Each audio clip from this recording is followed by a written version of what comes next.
Señoras y señores, muchísimas gracias por continuar con nosotros. Vamos a hablar hoy con el general José Miguel Soto Jiménez, historiador, político, sobre distintos temas de interés, miembro de la Fuerza del Pueblo. Así que siempre un placer tenerlo por aquí, general. El placer es mío. Un gusto. Salud. Bienvenido, buen día.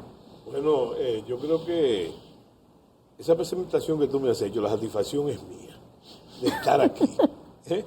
Es cuando me invitan, naturalmente, y cuando me invitan, Te fijo aquí. vengo, ¿verdad? Con mucho gusto Siempre y mucha ha deferencia. venido. Un saludo muy dominicanista para toda la audiencia de este programa y un saludo muy pueblista también.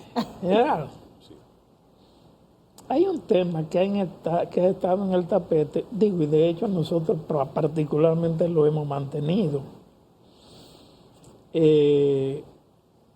Es la sentencia del Tribunal Constitucional sobre la delimitación de las áreas marítimas entre el Reino de los Países Bajos y República Dominicana. Creo que hacía mucho tiempo que en República Dominicana no se daba una sentencia del Tribunal Constitucional en donde no fueran por lo menos 9 los que la aprobaran de manera completa, porque dicen que el voto salvado también es favorable. Pero aquí hubo 2 votos salvados que fueron muy cuestionantes de dicha sentencia, lo que deja la sentencia en 7. ¿Qué usted nos puede decir? Bueno, yo tengo la manía de buscar el origen de las cosas, ¿verdad? Entonces, todo el mundo se ha enfocado, como tiene que enfocarse, en el Tribunal Constitucional, lo que tú has dicho. La Pero sentencia. yo creo que debemos irnos un poco atrás, en el sentido de que, mira, el primero que yo recuerde que habló sobre ese tema, no con el caso de los Países Bajos, sino con Inglaterra, fue el entonces diputado Pelegrín Castillo. Sí, Hace un tiempo bastante sí. dilatado, ¿verdad? Entonces, fíjate que eso produjo de igual manera esa iniciativa, y fueron varias, y de ahí nació el asunto aquel del Estado archipiélagico. Estamos hablando de 2007. Sí. Óyeme, con los mismos argumentos que se rechazan hoy, y yo rechazo también categóricamente, y mi partido también lo ha rechazado. Es el asunto de que lo que está en disputa ahí, más que líneas marítimas, es el potencial que hay ahí de muchísimos recursos. Y fíjate un detalle, yo te digo que con los mismos argumentos, porque en el caso de Inglaterra, ahí teníamos el caso de las Bahamas, que se estaba disputando, sobre todo, yo no sé si recuerda, el asunto del Banco de la Plata. Sí, y las Islas Turcos y Caicos. Claro, con un potencial no solamente de minerales, de lo que se habla ahí, sino también de la pesca, Déjame decirte que sin tratar de hacer apologías anteriores, eso era una manera de cómo se mantenía esa soberanía, la soberanía de esas aguas, con el patrullaje permanente de la escuadra naval, de la flota dominicana. Estoy hablando naturalmente de la era de Trujillo, ¿verdad? Eso se prolongó hasta los días en que yo era militar, siempre se hacía precisamente ese patrullaje. De una manera interesante, porque la soberanía parece una frase cohete, ¿verdad? Pero tiene también, como diría un amigo mío, su carpintería. Y entonces parte de esa carpintería era el patrullaje permanente, no solamente naval, sino aéreo también. Bueno. Pero después entonces, un día cualquiera, es una cosa escalonada. Yo no sé si ustedes recuerdan aquel acuerdo famoso de las 200 millas de exclusividad económica. Bueno, entonces un buen día yo vi eso. A mí me enseñaron y a nosotros nos enseñaron que la isla de Santo Domingo, República Dominicana, entonces tenía unos límites. Esos límites eran lo que le enseñaban en la escuela permanentemente. Al norte, al sur, al este, al este, el canal de la Mona. Así mismo. Al norte, el océano Atlántico. En el sur, el Caribe. y en el Canal oeste, de los Vientos. no, en el oeste Haití. En Haití, el oeste. Bueno, pero a partir de ese tratado, que yo, como tú has dicho y insinuado muchas veces, aquí se firman cosas a veces, nosotros fuimos signatarios de eso, de ese tratado, que la gente ni siquiera lee. Bueno, pero en el caso mío, yo de un momento a otro vi que la República Dominicana, yo ya no, y la observación es de un amigo mío, del almirante, que me observó lo siguiente. Él me observó lo siguiente, el almirante Penson, él me observó en un intercambio, éramos coroneles los dos, o tenientes coroneles los dos, el capitán de fragata. Ya esos no son los límites de la República Dominicana, lo que nosotros conocíamos. Entonces teníamos al sur Colombia y Venezuela. Y eso no está lejísimo. No, precisamente. Son con ellos que hacemos fronteras No, digo yo. Claro. Y en la explicación que te dan en la escuela. Pero también entonces usted cambió el juego. Cambió el juego totalmente. Con los límites cambian. Hay cosas que no cambian. El Océano Atlántico está ahí y el Caribe está ahí también. Pero en el Caribe también había y hay en la inferencia permanente de lo que nosotros llamamos en nuestra época el colonialismo, o el imperialismo, porque ahí están los escombros históricos, la palabra no es escombro, de todos los países colonizados por los imperios europeos. Exactamente. Entonces, fíjate lo que me llamó la atención, y por eso lo cito, de la delimitación. ¿Sabes lo que me llamó la atención? Que, por ejemplo, te voy a dar un caso simple para que se entienda. Había uno de los pescados más caros para consumo, era el pez vela. Aquí solamente lo teníamos como en los torneos de Boca de Yuma y bueno, deportivo. Pero resulta que eso, más que los límites, le dio oportunidad a una serie de países, ¿verdad?, como Colombia, pero sobre todo Venezuela, de explotar con su flota pesquera. Yo te puse ese caso, esas riquezas del mar, los frutos del mar. Y entonces nosotros no teníamos capacidad para hacerlo. No. Y después perdimos la capacidad inclusive para patrullar no solamente nuestras aguas territoriales, sino la zona de exclusividad. Que tú sabes quién explotaba también, porque tenía su flota, Cuba, ¿verdad? Y a veces comprometiendo no nuestras aguas territoriales, sino esa zona de exclusividad de las 200 millas. Bueno, pero el planteamiento de Pelegrín, ¿verdad?, y damos un salto ahí, era precisamente frente a lo mismo. Más que un celo de nuestra soberanía, también una concepción geopolítica importante, porque no estábamos trabajando sobre el aire, no estábamos, sino de hechos concretos. Y fruto de ello, me voy a permitir entonces mi inferencia.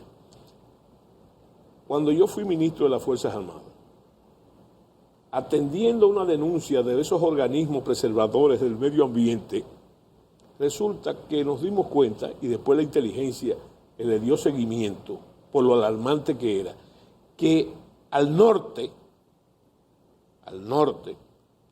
entonces iba a pasar por nuestras aguas territoriales, no solamente por nuestras aguas territoriales, y te voy a explicar la gravedad de eso.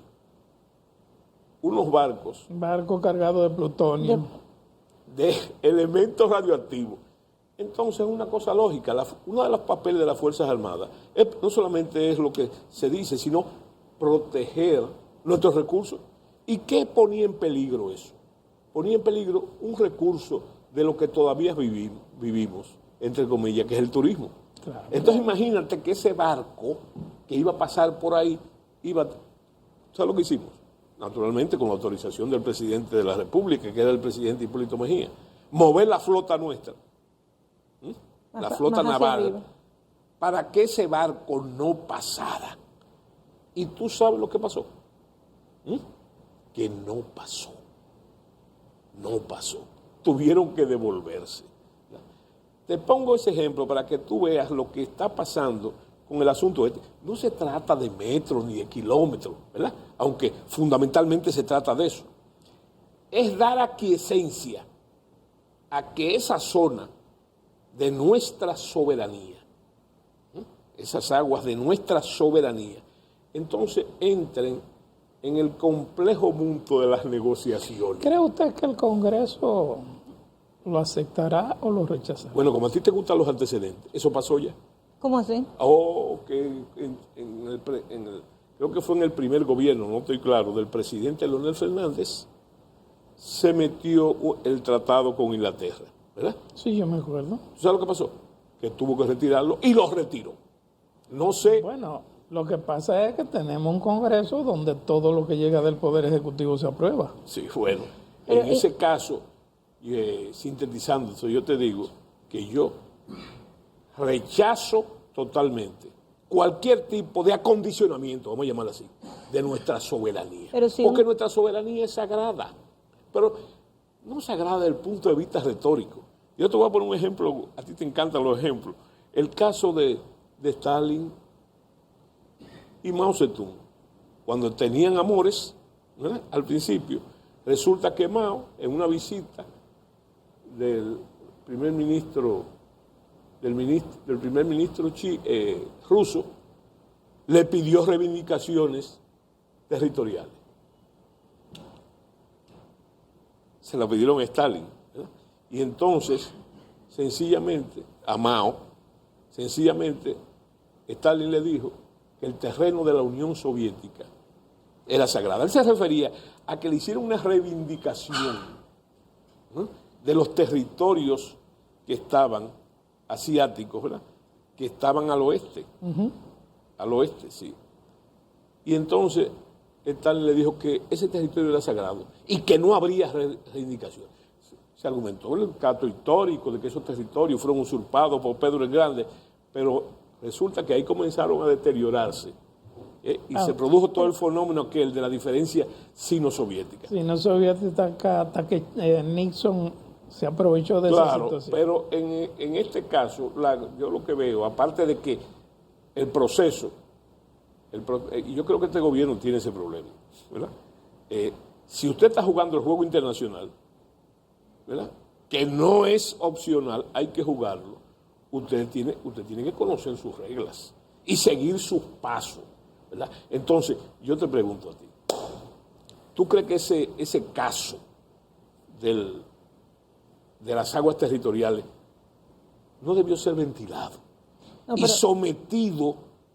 sometido en el Congreso, ¿verdad?, a vistas públicas, porque eso atañe al elemento de la soberanía? Y entonces, fíjate... No, pero a lo mejor lo hacen ahora. Con premura. Es que el dominicano de a pie no se le ha explicado lo que es. O sea, no tenemos palabras llanas que la gente sepa, porque la gente está tranquila, porque los intelectuales dominan el tema, pero el dominicano per se no sabe lo que va a pasar. Pero yo digo que eso hay que explicarlo y eso es lo que yo hago. ¿Qué nos pasa a nosotros con cosas simples? ¿Qué pasa si da? Sintetizando. No se debe comprometer en ningún caso la soberanía nacional. Y la soberanía nacional, que también usted podría aplicarle, es el derecho que nosotros tenemos, porque eso es una heredad que pertenece a nuestras futuras generaciones. Si eso se firma, ¿qué pasa a nivel de nuestra zona territorial? ¿Qué le va a pasar a la República Dominicana? No. El problema, ya yo hablé de lo que pasa. Lo más grave, entre otras cosas, lo más grave de eso, es que le estamos dando aquiescencia en el sistema internacional, en el juego. No, aquiescencia para que entonces eso que se ha verificado con el acuerdo, usted pueda negociarlo con otras potencias. Además de que violamos la ley de claro. Y entonces, fíjate, yo te digo, no es un asunto porque yo sea amigo de Pellegrín. Yo creo que la respuesta que le dio Pellegrín, y la dio correctamente, porque no se la dio al Tribunal Constitucional, si donde salió eso. Y lo comprobado es que inmediatamente salió el señor canciller, ¿verdad?, a responderle a quién.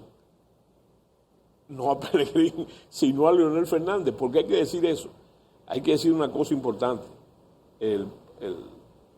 La Fuerza del Pueblo lo que hizo fue fijar su posición mediante su secretaría. Y yo creo que la Cámara de Diputados también el bloque. Claro, entonces, fíjate, yo lo que pienso es, y tú hablaste en la introducción de eso, tenemos que caer en eso obligatoriamente. Pasaron un documental ustedes, una fílmica de los errores de octubre, ¿verdad? Pero fíjate qué interesante, nada de eso es nuevo. Nada de eso es nuevo. Pero no en el pasado, sino en el propio gobierno. Miren, le voy a poner una cita, y tú hablaste de eso también, o hablaron ustedes de la introducción. Mira qué interesante.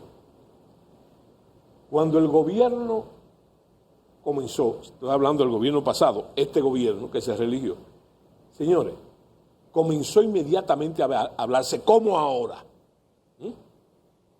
Y si tú dices en mayo, ¿verdad? El 16 de mayo de aquella época, se comenzó a hablar inmediatamente.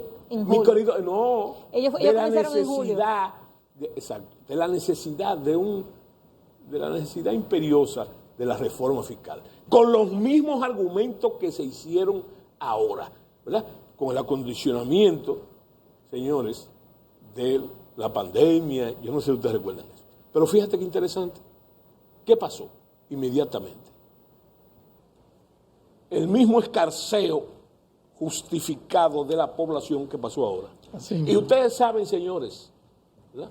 Y yo privo de tener buena memoria, lo que hubo que hacer, que el presidente el 27 de octubre, acaba de pasar, hace 4 años, retiró la intención. Y ustedes saben qué temita metió. El 27 de octubre, lo recuerdo muy bien porque fue el día de la batalla de Bel-Air de 1845. ¿Ustedes saben lo que pasó?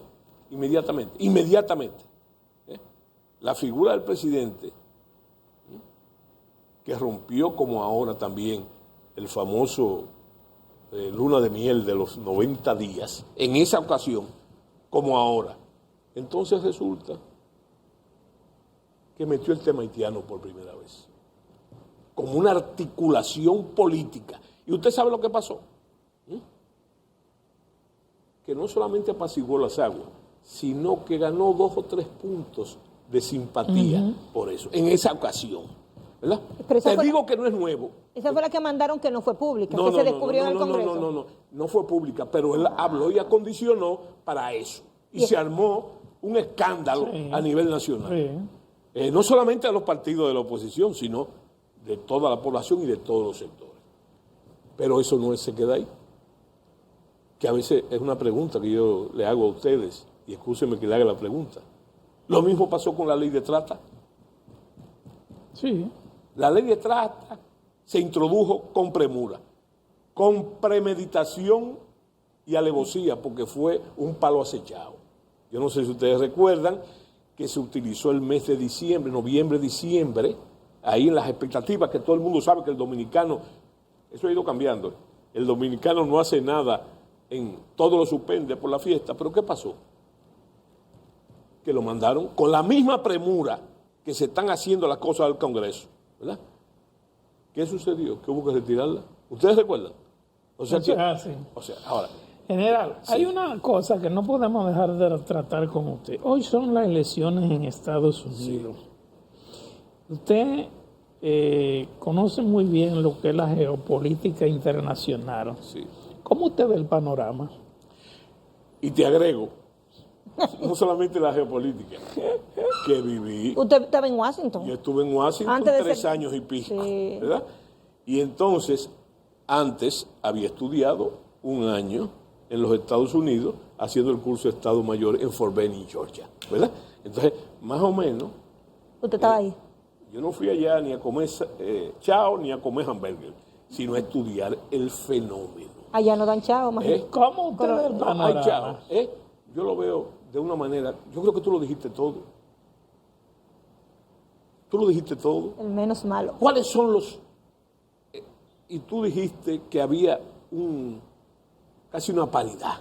Según las Un empate. encuestas y los Sí, medios, un empate técnico. Estamos de acuerdo. Pero lo más importante es, para tomarle la medida a lo que está pasando a los Estados Unidos en su carácter de potencia mundial. Si tú me preguntas a mí, ¿verdad? Y tú hablaste de eso también, que es uno de los goles de este gobierno. O sea, gol no, una de las premisas de este gobierno de que hay un embajador, ¿verdad? Fíjate, desde el punto de vista político,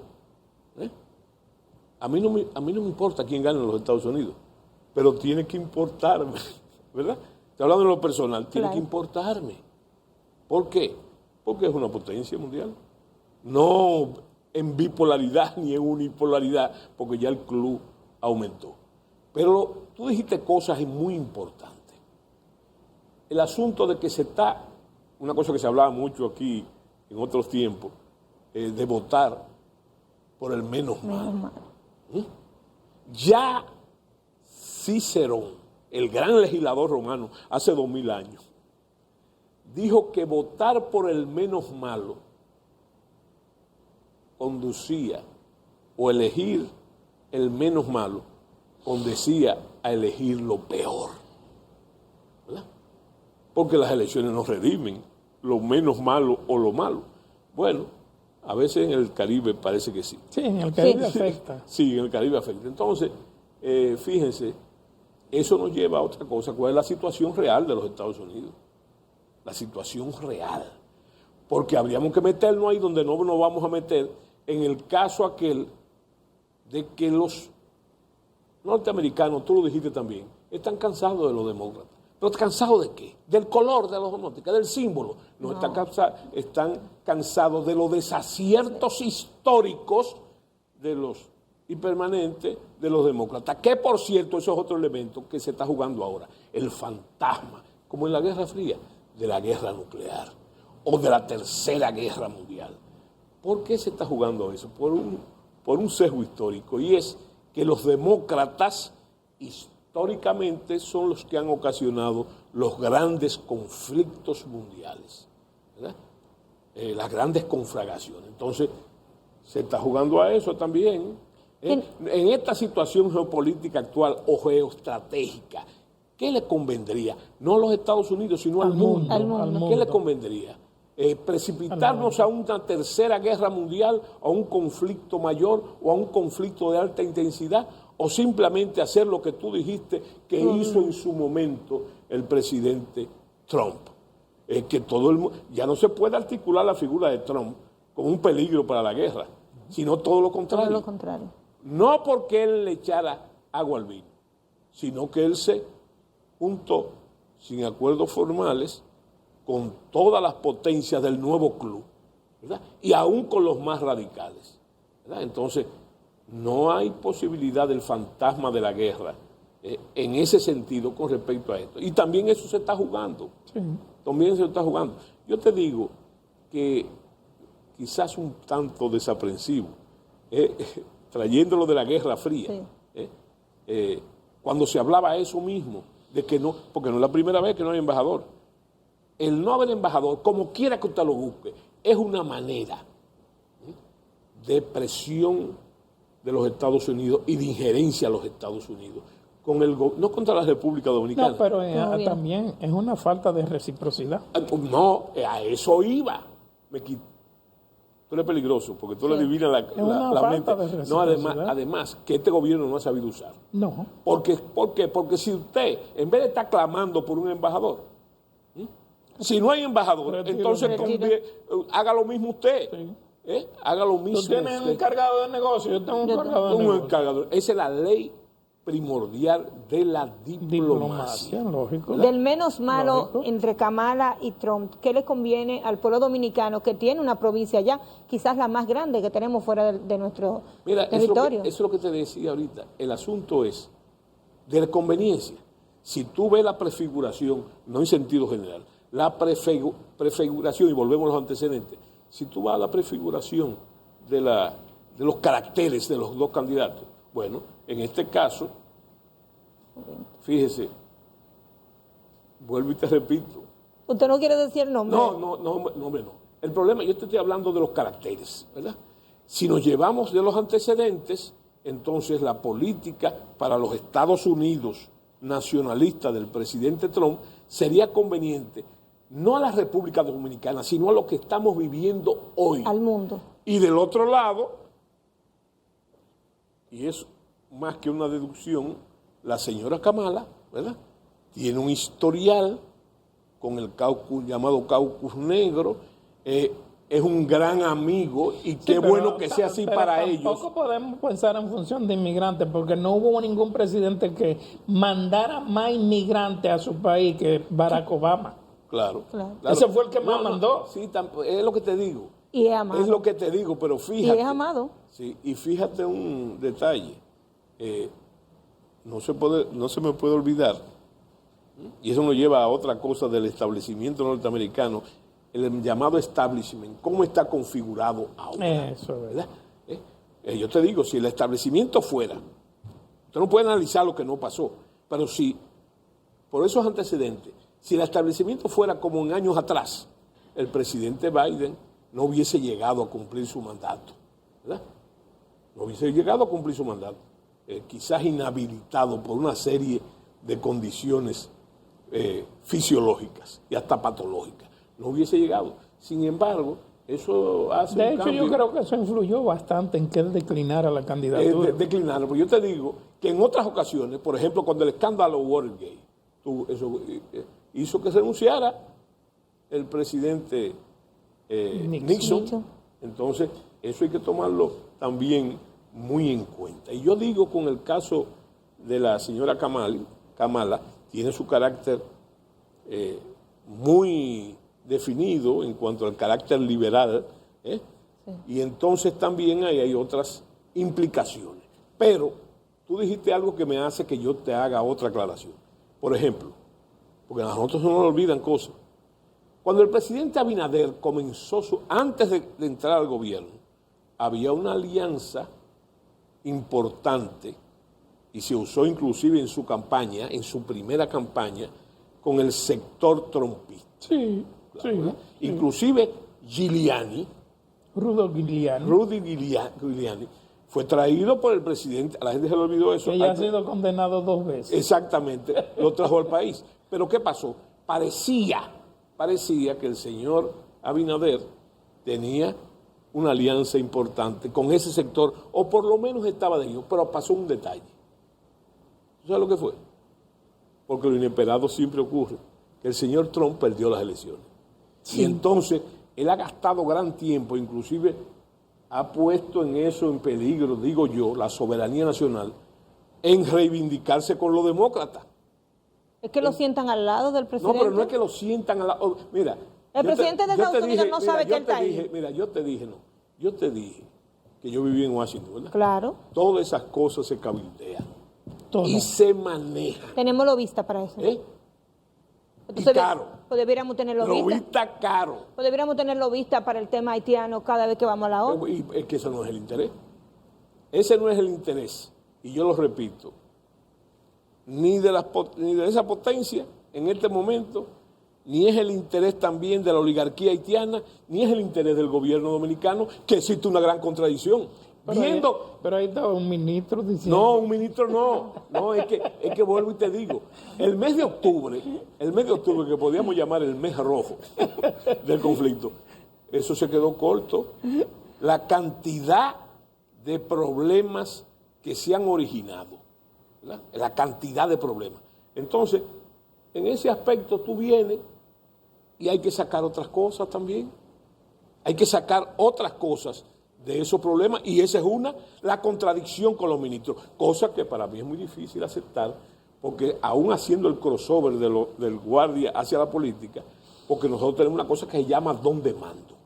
Y antes de tomar una decisión, las cosas se cavilan, claro. Porque una vez se toman, no se dan para atrás. Entonces, ustedes mencionaron el caso de octubre, el caso de octubre del señor, de uno de sus ministros, el señor Limberg. Sí, no, pero espérate, pero que no es uno. En el caso de haitiano. Sí, es que son varios, públicamente. No es que la oposición lo dice. Yo recuerdo, por ejemplo, en este mismo mes, que la señora vicepresidenta de la República, que había tenido una posición diferente que yo exalté anteriormente con el caso de Amnistía Internacional, dice, yo creo que traído por los cabellos, ¿verdad? Porque es una línea. Dice que hay que legalizar. Ella es la primera que habla de eso. Y después entonces... Sí, habló una vez de eso. Sí, bueno, pero en octubre, Sí, sí. ¿verdad? Pero hay muchos ministros que En están... una provincia, me parece. Hay que muchos fue. ministros que han hablado de eso, inclusive legisladores. Sí. Inclusive legisladores del PRM que se han expresado en virtud de eso. General, se nos acabó el tiempo. Ay, lo tiene que Siempre venir, el tiempo no nos alcanza con usted para seguir conversando, pero ya será en otra ocasión. Gracias. Bueno, gracias Muchas a gracias. ustedes. Muy contento de Gracias estar por aquí. venir. Muchas gracias, señores. A ustedes nos vemos mañana, si Dios lo permite.